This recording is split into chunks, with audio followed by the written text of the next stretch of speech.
C'est l'histoire d'un couple qui, après 120 ans, monte au ciel, et ils arrivent en haut, et comme ils sont très bien comportés durant leur vie, donc ils méritent le paradis. Et ils arrivent au paradis, et les deux, comme ça, ils se promènent ensemble, et ils voient qu'il fait beau, il y a des beaux arbres, l'air elle est pur, tout le monde est souriant, tout le monde les salue, ils ont une maison magnifique, et ils se rendent compte qu'ils sont vraiment au paradis, et ils sont heureux. Donc l'un lui dit à sa femme, il dit, tu te rends compte, si tu m'avais pas fait manger bio, on serait ici déjà depuis 30 ans. Dans quelques semaines, on va tous s'asseoir autour de la table de Pessah, du Seder, et on va manger la matzah. La matzah qui commémore le Korban Pessah, c'est-à-dire l'agneau pascal. Ce Shabbat-là, on va lire la Parashat Shmini, et on va sortir un deuxième Sefer Torah, le 4e de la série, d'Ada, oui, qu'on l'appelle Achodesh. Pourquoi? Parce que dans ce Sefer Torah-là, on va lire la mitzvah, c'est-à-dire l'ordre où Dieu nous demande de préparer le Korban Pessah. Et on la lit justement avant le mois de Nissan, et comme c'est Shabbat Mevarchim qu'on va bénir le mois de Nissan, donc on va sortir ce Sefer Torah-là de Achodesh. Qu'est-ce qu'on dit là-bas? Dieu demande à Moshe d'ordonner aux enfants d'Israël de prendre un agneau, un mouton, et de l'accrocher au pied du lit. Alors remettons-nous dans le contexte. On se trouve en Égypte, il y a eu déjà les 9 plaies, et Moshe annonce au peuple juif qu'ils vont bientôt sortir, mais qu'il leur faut une mitzvah, et donc c'est la mitzvah du Korban Pessah de l'agneau pascal. Et Dieu lui dit, ordonne aux enfants d'Israël de prendre un mouton ou un agneau, de l'accrocher au lit pendant 4 jours, et le 4e jour lui faire la shrita, c'est-à-dire l'abattage rituel, prendre de son sang et l'étaler sur le linteau de la porte, la mezouza, le linteau de la porte.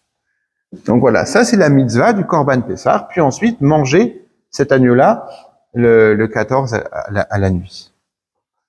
Alors nous aujourd'hui on n'a plus le Korban Pessah, alors on a par commémoration, et ben ils mangent justement de l'agneau à Pessah. Mais nous, notre agneau à nous c'est quoi? Comment on commémore l'agneau pascal? À travers la matzah shmura faite à la main.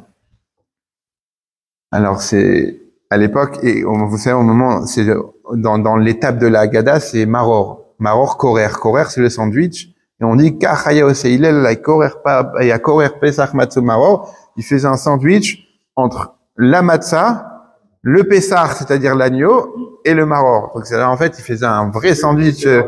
Mais je suis exactement en burger. Nous on le fait, mais il nous manque la viande. Tu vois, on le fait qu'avec les herbes amères. On garde que la vertière. Avec un peu de recette pour justement, pour adoucir un petit peu. Exactement, bah t'as tout compris. Je comprends pourquoi maintenant il boycotte aujourd'hui. Parce que ça... En tous les cas, ça c'est une mitzvah qui vient. Pourquoi Dieu demande de faire cette mitzvah-là au Béné Israël avant de sortir d'Égypte? Rashi ramène un rabbi qui s'appelle Rabbi Matia ben Harash, et que lui il cite, et il explique, il y a écrit Ve'at Arom Ve'eria, on le lit aussi dans la Haggadah, que le peuple juif il était nu et dévêtu. Ça veut dire quoi? Qu'il n'avait pas de mitzvot sur lui. On est en Égypte, on est en Égypte déjà depuis 210 ans, il y a eu des décennies d'esclavage, le peuple juif n'avait ni Torah, puisqu'on n'avait pas encore le don de la Torah, n'avait ni maître, ni guide à qui suivre, ils avaient juste l'identité juive en tant que enfants d'Israël, donc enfants de Yaakov, donc ils avaient gardé leur nom, ils avaient gardé leurs habits, ils avaient gardé leur langue, donc l'hébreu, Shalal, Shmotam, Leshonam, Levusham, leur nom, les habits et leur langue. Et donc, quelque part, c'est l'identité qui sont préservées. Et Dieu s'apprête à les sortir, il veut les sortir, mais il manque un coup de pouce. Et je veux pas sortir des gens qui sont complètement dévêtus de Torah et Mitzvot. Et donc, il leur donne 2 mitzvot. Celle du Korban Pessah, comme on l'a expliqué, de prendre un agneau, de le garder pendant 4 jours, lui faire la shrita, l'abattage rituel le 4e jour, et prendre de son sang, le mettre sur le linteau. Et la deuxième mitzvah, c'est celle de faire la Brit Mila.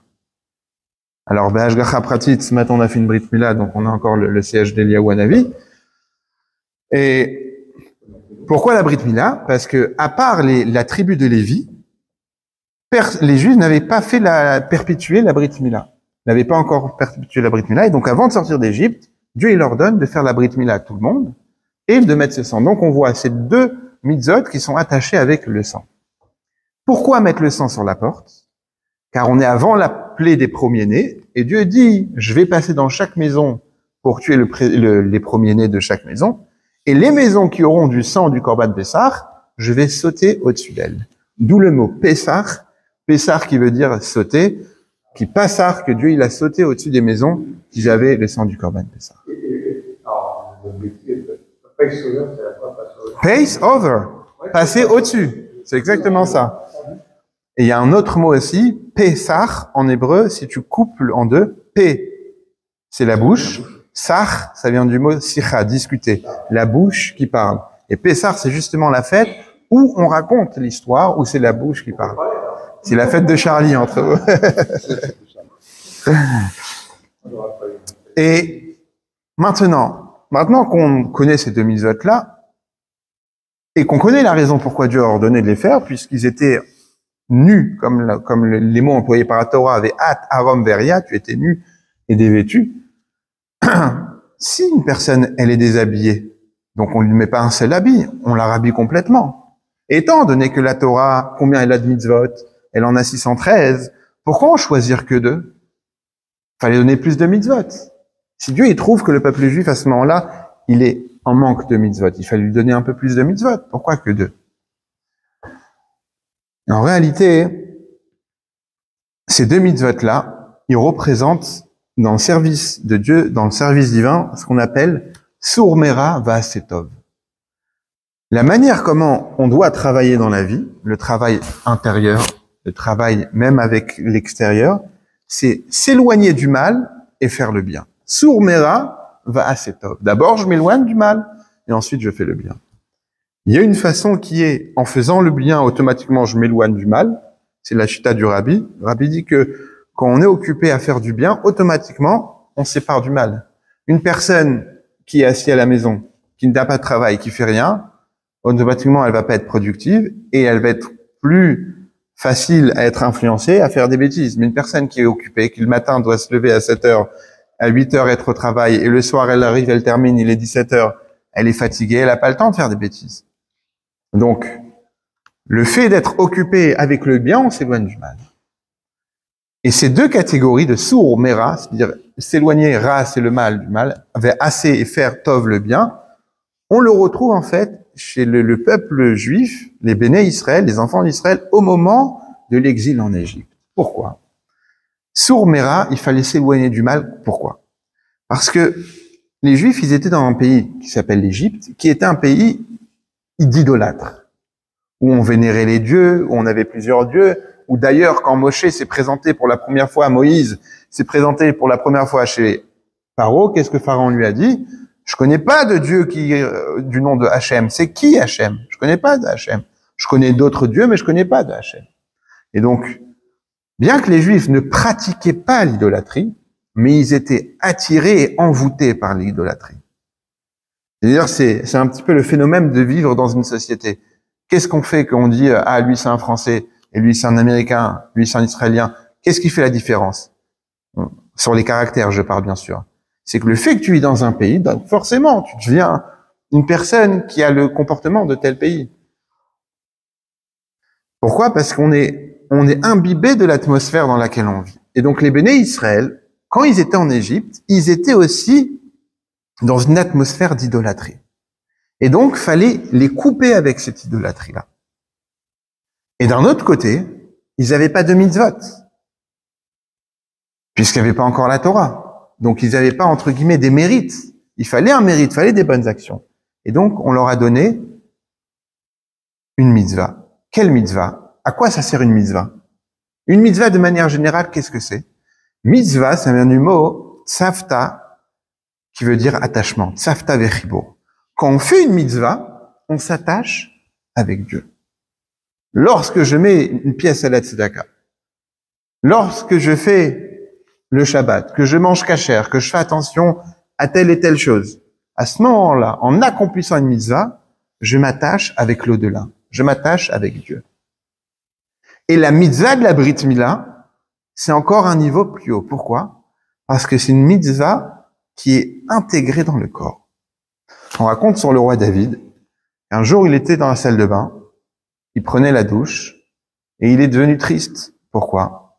Parce qu'il s'est dit, je suis nu, donc j'ai pas de mitzvot sur moi. J'ai pas le talit, ou j'ai pas les tefilines comme les gens y portaient avant à l'époque, pas que pour la prière les tefilines, mais il avait toute la journée. Et donc il était triste, jusqu'à qu'il s'est rappelé qu'il avait la Brit Mila, et il s'est dit, j'ai toujours une mitzvah qui m'accompagne constamment en moi. Et donc, une mitzvah, elle te permet de t'attacher avec Dieu. Mais la Brit Mila, c'est pas seulement au moment où tu fais la mitzvah que tu t'attaches avec Dieu, c'est un attachement permanent avec Dieu. Et donc c'est pour ça, et là on répond aux questions, pourquoi ces deux mitzvot-là et pas d'autres? Parce que pour faire le bien, dans le côté de Hasetov, il leur manquait une mitzvah, on leur a donné la mitzvah la plus forte, qui est celle de la circoncision de la Brit Mila. Au moment où ils ont fait la Brit Mila, ils ont eu un attachement, Brit. Pourquoi on dit pas mitzvat Mila, on dit Brit Mila? Brit, ça veut dire l'alliance. De la même manière qu'une alliance, ça veut dire quoi? Qu'on est lié pour toujours. La même chose, la Brit Mila, elle fait que dans ton corps, il y a une trace qui est que tu es lié complètement avec Dieu. Et dans la Brit Mila même, certains disent, mais pourquoi on n'est pas né avec la Brit Mila déjà? Ça veut dire que quelque part que Dieu, il a créé l'homme imparfait. Alors, figure-toi qu'un moël n'a pas le droit de donner son prix. Un moël n'a pas le droit de dire je fais la Brit Mila, mais pour tel tarif. Parce que c'est une mitzvah. Voilà. Alors bien sûr, on le paye quand même, parce que concrètement, encore heureux qu'il faut le payer. Il vient, il se déplace et il a quand même la santé de ton fils entre les mains. Tu donnes ce que tu veux, mais d'habitude on nous donne tant.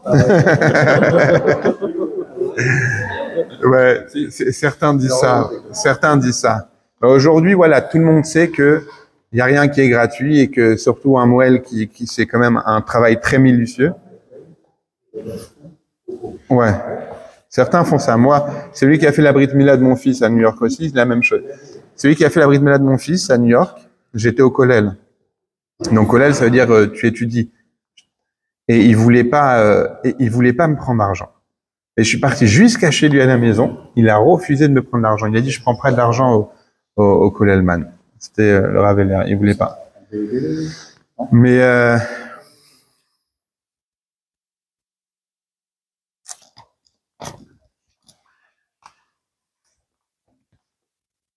du coup, on disait pourquoi on n'est pas lié directement avec. Et... ouais. Non, pas du tout. Je pensais à une histoire, mais on a déjà raconté plusieurs fois. En tous les cas, de là, tu vois quoi? Que la Brit Mila, elle est complètement attachée avec Dieu. Et donc, ils étaient dans un niveau de nudité, entre guillemets, qu'on leur a donné la plus belle des mitzvahs. Maintenant qu'on a répondu pour ça, maintenant, quel rapport avec le fait de faire le Korban Pessah? Pourquoi l'agneau pascal? Pourquoi pas une autre mitzvah? Alors, on a dit tout à l'heure que pour le peuple égyptien, leur dieu, c'était les animaux. Aujourd'hui, les Indiens, leur dieu, c'est la vache. Et donc, on n'a pas le droit de toucher la vache. Si une vache, elle bloque la route, t'as pas le droit de la klaxonner. Tu risques de te faire lapider, tu dois la laisser. Parce qu'elle est vénérée là-bas comme un dieu. À cette époque-là, en Égypte, l'animal et surtout le mouton, c'était un dieu. Quand Dieu, il a dit à Moshe Rabbeinu, ordonne aux enfants d'Israël de prendre un agneau et de l'attacher à la maison, au lit, au pied du lit, pendant 4 jours, et que dans 4 jours, vous allez lui faire la shrita. Moshe Rabbeinu, il a dit, mais si les Égyptiens, ils vont voir ça, ils vont nous lapider. C'est leur Dieu, c'est leur Avodah Zara. Et Dieu lui dit, ne t'inquiète pas, il n'y aura rien du tout. Il y aura la mort des premiers-nés. Et qu'est-ce qui s'est passé? C'est que les béné Israël, ils ont pris chacun un mouton, ils l'ont accroché au pied du lit. Et quand les Égyptiens leur disent, mais vous faites quoi avec? Et il leur répondait, dans 4 jours, on va lui faire la shrita. Si vous ne nous libérez pas, dans 4 jours, on fait la shrita. Et donc, ils allaient voir Pharaon, ils disaient, mais ça va pas, ils vont tuer notre Dieu, etc. Et ça a créé la guerre entre les premiers-nés eux-mêmes contre le reste de la population. Mais qu'est-ce qu'on voit de là? Pourquoi 4 jours? Pourquoi ne pas dire prenez un agneau et faites la shrita directement? Pourquoi le faire attendre, le garder à la maison pendant 4 jours? La réponse est la suivante. Pour pas qu'on dise que ils ont fait ça sur un coup de tête avec précipitation. 4 jours, ça laisse le temps à une personne de réfléchir. Quand on dit la nuit porte conseil, qu'est-ce que ça veut dire? Ça veut dire qu'il faut pas prendre des décisions dans l'immédiat. Parfois, on est très très chaud, on veut faire les choses. Il faut prendre le temps. Le Rabbi Levi Yitzhak, le père du Rabbi, il explique, il écrit dans le schéma, on dit va vatem hera, mais à l'arrêt satova asharash. Va vatem hera, ça veut dire que vous allez perdre vite. Vous allez être vite perdu. Et lui, il explique comme ça, il dit va vatem hera. Quand les choses, on les prend, des décisions, on les prend avec trop de rapidité, quand on veut faire les choses vite, va vatem, et on peut être perdant de ça. D'où toute la question, pourquoi les matzot, ils n'ont pas eu le temps de gonfler? Parce que Dieu les a fait sortir très très vite. Et il y a la grande question, pourquoi Dieu les fait sortir tellement vite? Qu'est-ce qui presse? Ils étaient là-bas pendant 210 ans, et tout à coup, il faut faire vite. Mais ça, c'est un autre sujet. Et pour revenir donc à cette mise-là des 4 jours, pourquoi attendre 4 jours? Pour ne pas dire qu'ils ont fait ça dans la précipitation, mais plutôt qu'ils ont pris le temps de réfléchir. Pendant 4 jours, tu as le temps de réfléchir, de surmonter ta peur, de confronter les personnes qui vont venir te voir et te dire « mais pourquoi vous faites ça ?» et de leur répondre. Et d'où est-ce qu'on voit ça? On le voit déjà dans l'histoire avec Abraham. Abraham, le premier patriarche, il a fait la Hakeda de son fils. C'est-à-dire il allait presque sacrifier son fils. Et qu'est-ce qu'on lit? Il écrit « Vayar et Tamakom erachok » il a vu l'endroit de loin. Et là-bas, on explique pourquoi il a vu l'endroit de loin. Parce qu'il était loin de 3 jours. C'était le mont, c'était la Moria, le mont Moria, donc c'était très très loin. Il l'a vu de loin parce que c'est une montagne, mais il fallu 3 jours de voyage pour y arriver. Pourquoi faire 3 jours? On connaît tous le pshat, le slogan Zrizin Magdimin la mitzvot, que pour une mitzvah, il faut vite se dépêcher, on n'attend pas de faire une mitzvah. Quand tu as une mitzvah qui se présente à ta porte, n'attends pas, fais-la vite. Là, a priori, c'est une mitzvah. Pourquoi ça lui a pris 3 jours? Eliezer, son serviteur, quand il est parti chercher un chidour pour son fils, il a fait un voyage de plusieurs jours en une journée. Il a eu cette aide derrière. Pourquoi lui, il n'a pas eu cette aide-là de faire rapidement? Pour la même raison.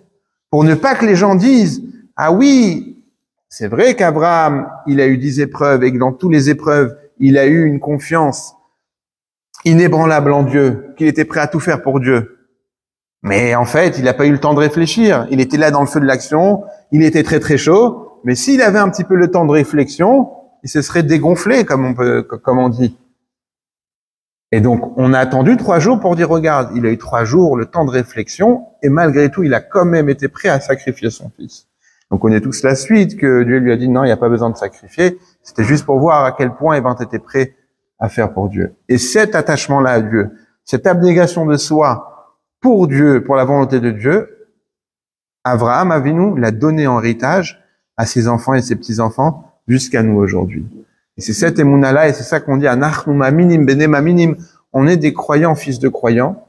C'est qui fils de croyants? Le premier croyant, Abraham Avinu, d'avoir découvert Dieu. Et donc, la même chose pour le Korban Pessah. Pourquoi 4 jours? Pourquoi attendre 4 jours? Pour pas qu'on dise qu'ils ont fait ça rapidement. Mais aussi 4 jours, pourquoi? Pour créer une rupture entre la Avodah Zara, c'est-à-dire l'idolâtrie dans laquelle ils étaient baignés jusqu'à présent, jusqu'à faire le Korban Pessah, que cet agneau-là, ça va être le début de l'attachement avec Dieu. Donc ces 4 jours-là, c'est les 4 jours qui représentent le travail qu'on a dit de Sourmera, s'éloigner du mal. Ça a pris 4 jours, tu t'éloignes du mal, et puis ensuite tu le vas à Setov et fais le bien, attache-toi avec le bien. Ça, c'est la Brit Mila. Maintenant, il y a un détail important. c'est que Rashi, il ramène, qui est-ce qui explique ça? Qui explique que le peuple juif, il était nu, donc c'est pour ça que Dieu leur a demandé de faire le Korban Pessah. C'est Rabbi Mathia ben Harash. Le Rabbi, il explique que chaque fois qu'on ramène le nom d'un tzaddik, le nom d'un rabbi, d'un Tana, de quelqu'un qui va nous expliquer un enseignement de la Torah, le fait qu'on cite son nom, c'est que cette personne-là, elle a un kécher, c'est-à-dire elle a un lien avec l'enseignement qu'elle vient nous apprendre. Et donc, qui est Rabbi Mathia ben Harash? Rabbi Mathia ben Harash, il enseignait la Torah à Rome. Après que les Juifs ont été exilés, il y a eu le Talmud Bavli, babylonien, et donc la capitale, c'était Rome. C'était l'Empire romain qui avait assiégé Jérusalem. Et là-bas à Rome, il y avait des Juifs mais exilés. Et qu'est-ce qu'il disait Rabbi Mathia ben Harash à ces Juifs exilés? Il leur disait, faites une seule mitzvah. En faisant une seule mitzvah, vous restez attachés avec Dieu. Et donc, ça veut dire qu'il était dans un endroit où les Juifs étaient exilés, les Juifs étaient assimilés, les Juifs ne pratiquaient plus la Torah et les mitzvot parce qu'ils étaient exilés de Jérusalem, ils avaient perdu tout ça. Et Rabbi Mathia ben Harash, il avait une yeshiva là-bas, il enseignait, et tous les Juifs avec qui il était en contact, et le slogan qu'il avait, c'est même une seule mitzvah, eh ben, ça habille une personne.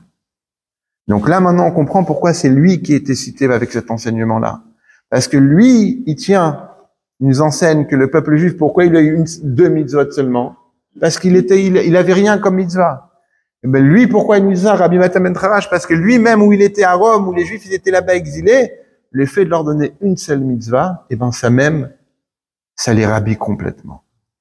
Et là, on comprend aujourd'hui, pour faire le parallèle avec notre époque à nous, qu'on voit qu'on va rencontrer une personne qui n'est pas pratiquante, et on va lui dire, tiens, mets les téphilines. Pourquoi on lui dit de mettre les téphilines? Parce qu'avec une seule mitzvah, là, on apprend qu'avec une seule mitzvah, tu peux te rattacher complètement. Une seule mitzvah, elle te permet de t'attacher avec Dieu. Allume les bougies de Shabbat. En allumant les bougies de Shabbat, une seule mitzvah, déjà, tu es complètement rhabillé.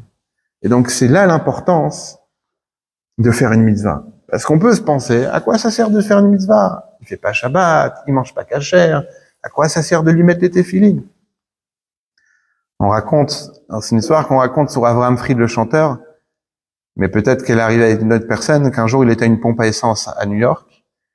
Et à l'époque, c'était comme aussi en France, il y avait un pompiste. C'est pas, c'est toi qui arrives, même jusqu'à aujourd'hui. Moi, je me rappelle qu'à New York, à côté là-bas de Crown Heights, c'est un pompiste qui te met, tu le payes directement.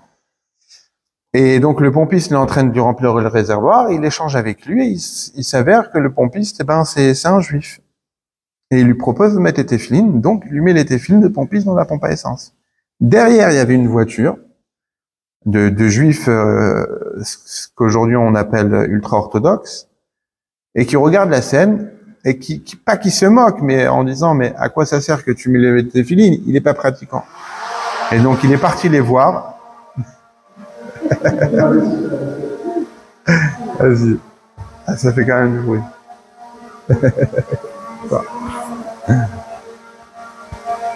C'est bon, on continue après. Et donc, il est parti les voir.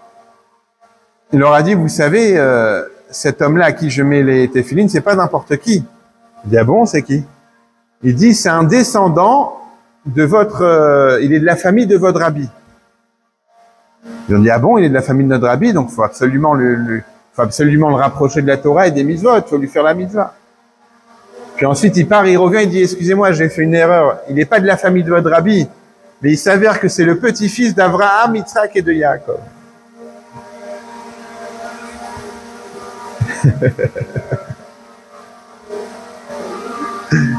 Ça fait quand même du boucan, hein. Bon, vas-y. Hein?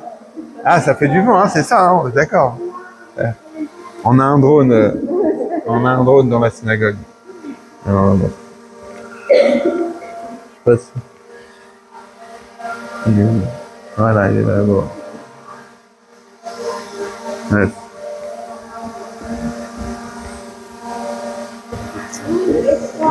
Voilà. Et donc de là on voit l'importance, ne serait-ce qu'une seule mitzvah. que toi, tu peux te dire, à quoi ça sert chez une mitzvah? Soit je fais tout, soit je prends rien. Et deux, le mitzvah du Korban Pessah, on apprend que même une seule mitzvah, qu'avec ces deux mitzvot-là, ils ont pu mériter de sortir. S'ils n'avaient pas ça, Dieu disait, mais avec quoi je peux les sortir? Il me faut un manche, comme on dit, un manche pour attraper la chose. Si j'ai pas le manche, je peux pas attraper. Une poêle qui est bouillante, si j'ai pas de manche, je peux pas l'attraper. Je vais me brûler les mains. Mais si j'ai un manche, là, à ce moment-là, je peux l'extraire, je peux la retirer. La même chose. S'il n'y avait pas de mitzvah, Dieu n'aurait pas pu les sortir, les experts d'Égypte. Mais le fait qu'il y ait une mitzvah, cette mitzvah-là, Dieu il a pu les sortir d'Égypte. Donc ça, c'est ce qu'on apprend de la paracha de Achodesh, le Sefer Torah qu'on va lire en plus. Pour dire un petit mot sur la paracha de Shemini, il est écrit Vayi Bayam Hashmini, ce fut le 8e jour. Après que Moshe il a habillé Aaron, le prêtre, Aaron à Cohen et ses enfants, les Kohanim, il est écrit que Moshe il dit à Aaron, Krav el Hamizbeach, approche-toi de l'autel pour commencer le service, d'approcher des corbanotes, des offrandes à Dieu. Rachid explique, pourquoi il écrit Krav, approche? Il aurait dû lui dire, va. De là, on apprend que Aaron, Ayabosh, il avait honte de s'approcher de ça. Aaron, il avait honte. Et Moshe a dû lui dire avec des paroles, rapproche-toi.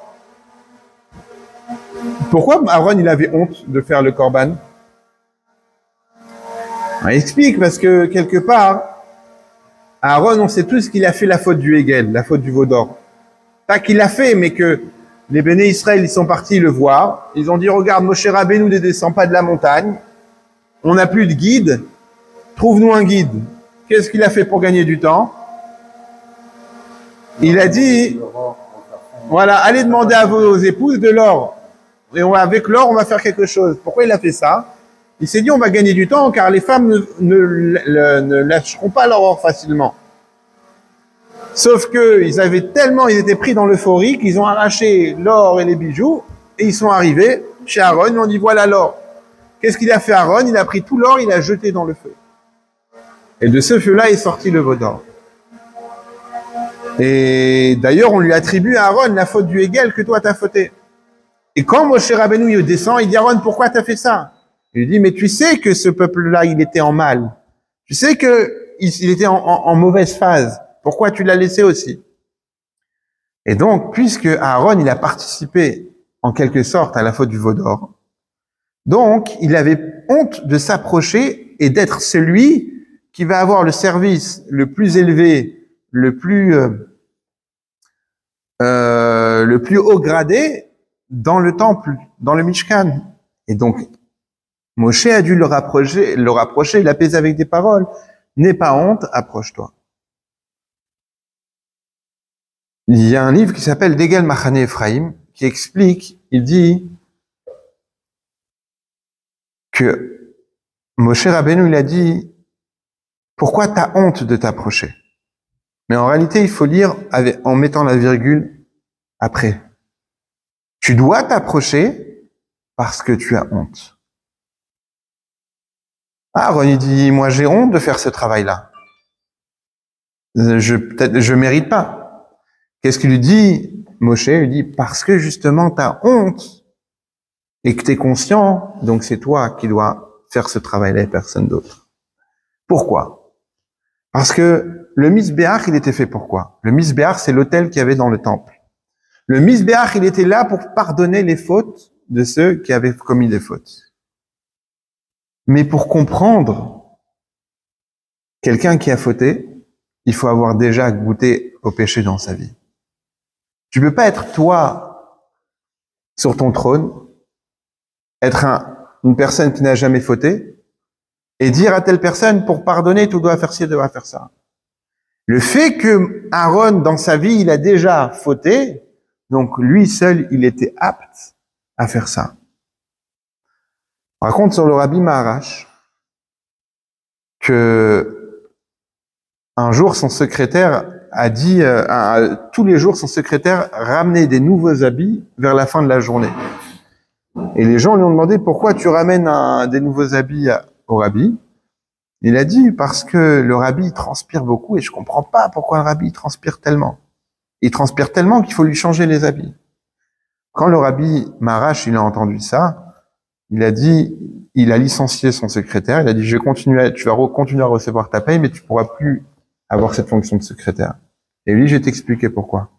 Il dit quand je suis assis dans mon bureau et je reçois des gens en Yechidout. Yechidout, c'est un entrevue privé.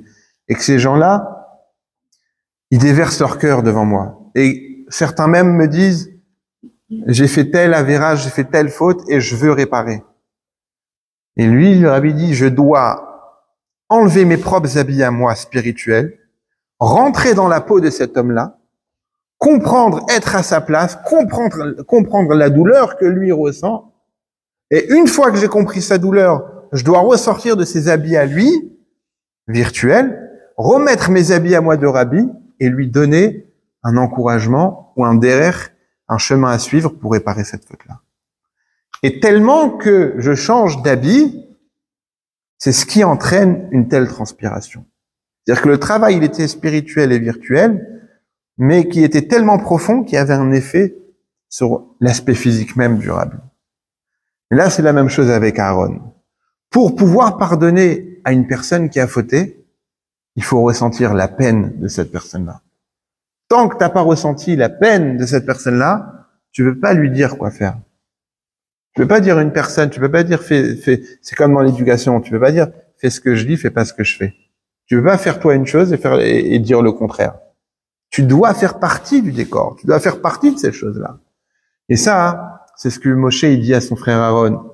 Justement parce que t'as honte, justement parce que tu ressens cette peine-là que tu as en toi, parce que tu ressens le fragment qu'il y a eu de cette faute-là, donc toi, tu es le plus apte à ressentir ce que les Juifs, ils vont venir apporter des korbanot, des sacrifices pour être pardonnés de leurs fautes. Toi seul, tu pourras le ressentir. Et ça, c'est ce qu'on apprend du début de la paracha de Shmini. On apprend deux choses. On apprend aussi les lois de la cacheroute, qu'il faut manger des animaux qui ont les sabots fendus et qui ruminent, les poissons qui ont des écailles et des nageoires, etc., etc. Mais en tous les cas, de ce qu'on peut résumer, c'est que le fait de faire une seule mitzvah déjà, ça habille complètement. C'est pas que t'es nu et que tu te retrouves seulement avec un gant. Non. Même une personne qui est entièrement nue de mitzvah, qui n'a jamais fait ni Torah ni mitzvah de toute sa vie, le fait même de faire une seule mitzvah, mettre les téphilines ou autre, ça le habille complètement et ça l'attache complètement avec Dieu. Et surtout les téphilines. Parce que les téphilines ont fait le schéma Israël. Et au moment où on fait le schéma Israël, on proclame l'unité de Dieu dans le monde. Et en proclamant cette unité de Dieu, on crée l'unité de Dieu. Et qu'au moment où on le dit, le monde entier il s'arrête. C'est-à-dire tu crées un lien dans le monde, tu fais descendre la divinité dans le monde comme il n'y a jamais eu avant et comme il n'y aura jamais après.